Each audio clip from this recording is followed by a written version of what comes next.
His Tinder profile said he was 45, but he looked to be in his early 30s at most. Looking for a sugar baby? $700 weekly, no sex. It sounded too good to be true, but as a broke university student, I was willing to take my chances. I swiped right, and Tinder let me know it was a match.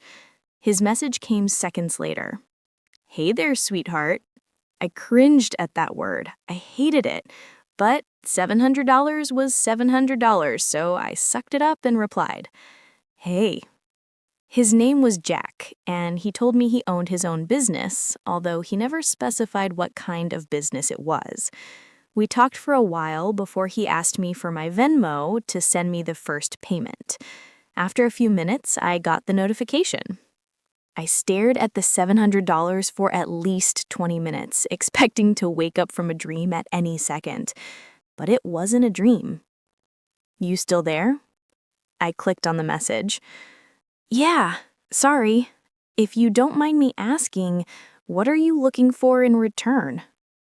I stared at the chat until he replied, "I'm just looking for you to do a few favors for me." That sounded like it was going to be sexual to me. Like what? "For example, the first thing I need you to do is pick up a delivery for me." That sounded innocent enough, but I was still expecting there to be some kind of twist. $700 to pick up a package? Come on, even I wasn't that naive. From the post office or something? "No. I'll send you the address, but I'd rather not do this through Tinder. You got Kik? Or you can give me your number." Kik? What was this, 2011? I decided to give him my number instead. And he texted me the address immediately, followed by the address to his house where I would have to drop off the package. I'm not home right now, but there's a key on the bottom of the blue flower pot near the door. Go inside and put the package on the coffee table in the living room. Make sure that you lock the door when you go inside the house, and then lock it again when you leave the house. I grabbed my car keys and wallet and got into my car, putting the address into Google Maps. Got it. On my way. My phone buzzed as I backed out of my driveway. "I'm serious. Lock the door both times, please." I thought that was a little excessive, but I promised him that I would. The house looked abandoned. It had a broken chain-link fence around it, with a small door that was hanging on to dear life. It stuck out like a sore thumb, surrounded by houses that were a lot nicer than this one in comparison. "You here for Jack's shit?" I looked up to see a man standing in the open doorway of the house. He took up almost the entire space, his head skimming the top of the doorframe. He was huge, in height and muscles, and his entire torso was covered in tattoos. Yeah, I guess," I replied, not moving from my spot on the sidewalk. "Stay right there," he said. I did. I actually don't think I would have moved if he had asked me to. I looked around and realized that there was no one else on this street. I was a 21-year-old woman, alone in the street. I gripped my car keys. A few minutes later, the man came back out carrying a cardboard box. It was about the size of a shoebox, but stained and damp on some of the corners. "Can you open your car?" he asked. I opened the trunk, not wanting that inside on my car seats, and he set it in. "All right, there you go," he said. "Thanks," I replied. I walked around to the driver's side of the car and opened the door. "Oh, and one more thing," he said. I looked at him. "Watch out," he said. I didn't reply. I blasted my music as I drove to Jack's house, hoping it would drown out my anxiety. It didn't. I parked my car in the stone driveway and stayed inside the car admiring the house. It was a huge house with stone pillars on the front porch and the greenest grass I had ever seen in my life. I turned the car off and got out. I grabbed the package and walked to the front door, getting the key from where he said it would be. I opened the door and stepped in, closing it behind me. I thought about what he had said, about locking the door when I got inside. I thought that was a little overboard, but as I stared at the closed door, something made me reach out and lock it. I walked inside, my feet cushioned by the thick maroon carpet, and admired the inside of the house. All the furniture was wooden and looked incredibly expensive. I would probably finish school a dozen times with the money that it took to furnish this place. I set the package down on the coffee table, and as I walked back to the door, I heard a phone ringing from somewhere inside the house. I froze. In my pocket, my phone buzzed. I took it out to look. Don't answer any calls that aren't from Marvin. I put my phone back and followed the sound of the phone, poking my head into a few different rooms before I found it in an office. I walked over to the desk and looked at the caller ID. Incoming call from Jack. That was odd. I grabbed my phone to look at the message again.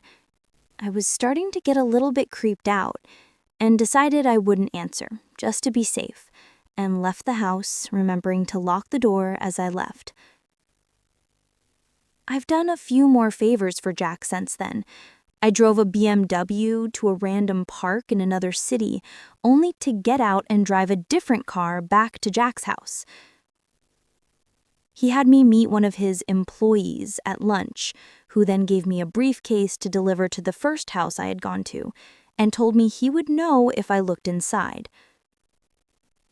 On several occasions, he asked me to drive down to that same house and stay with the guy, whose name was Julio, for a certain amount of time. In total, I've made around $3,500. Most recently, Jack asked me to stay in his house overnight. I woke up to a text message from him. I need you to spend the night at my house. I hadn't ever seen him in person, but I had talked to him on the phone a few times. He proceeded to tell me he would pay me $1,000 to spend the night at his house, provided that I followed a few rules. I drove to his house that evening. The driveway was empty, and it normally was, but the porch light was on. I walked up, unlocked the door, went inside, and then locked it again. Everything in the house looked the same. Jack had told me over the phone that he would leave the list of rules on the dining room table. I set all my stuff down in the living room. My bags looked like garbage compared to the fancy furniture in there. I wandered into the kitchen and then to the dining room. Sure enough, there was a piece of paper on the wooden table, held down by an empty glass. Lock the door when you come in. Only answer calls from Marvin. Don't turn on any faucets between 9 p.m. and 11 p.m. Don't open the door for anyone, no matter who they say they are, after 10 p.m.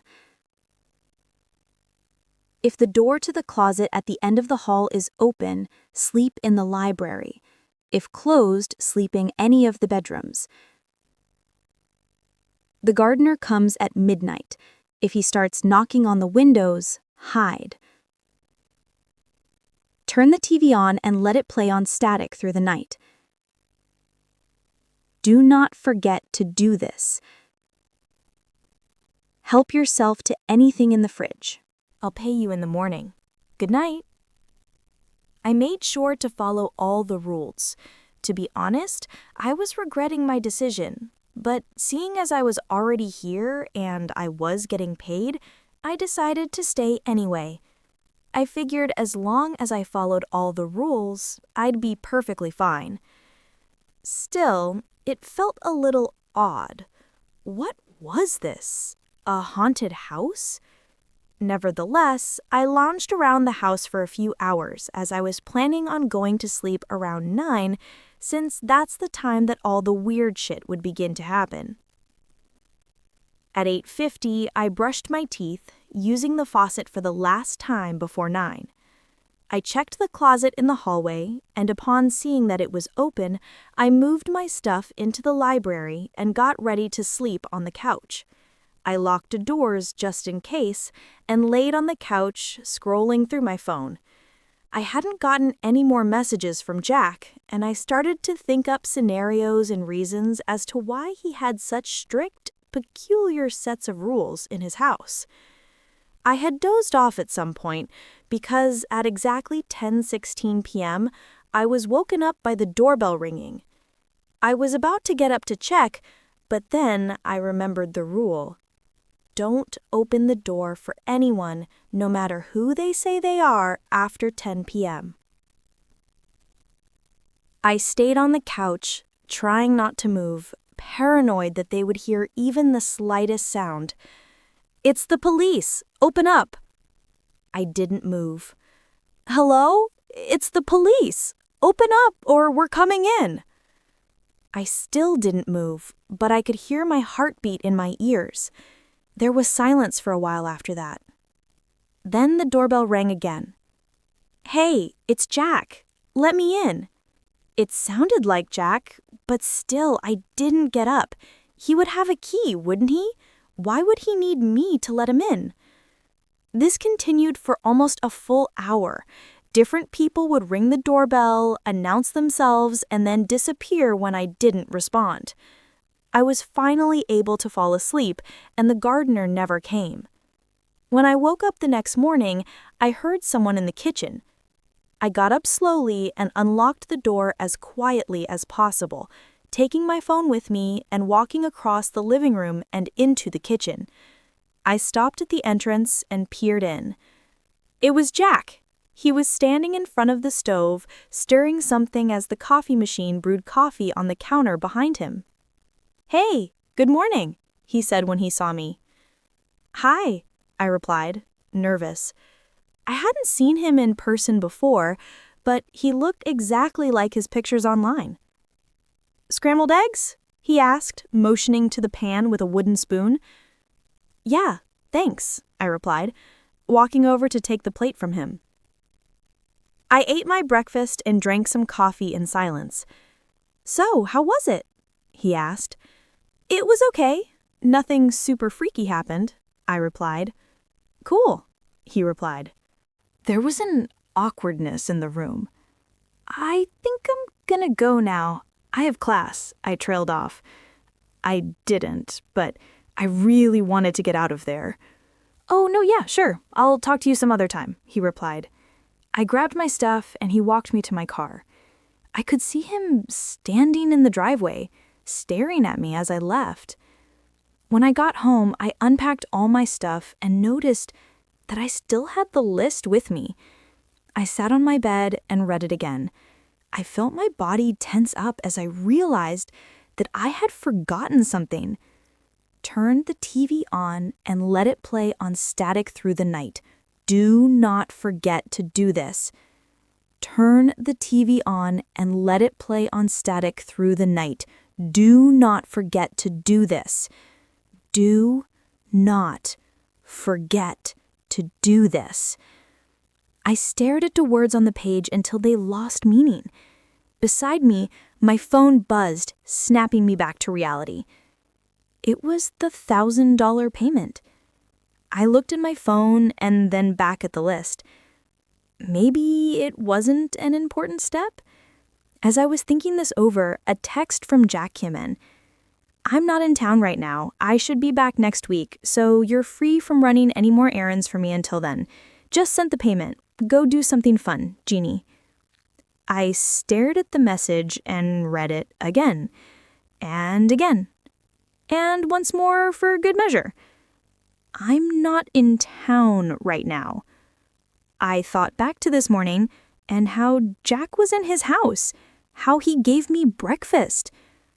I'm not in town right now.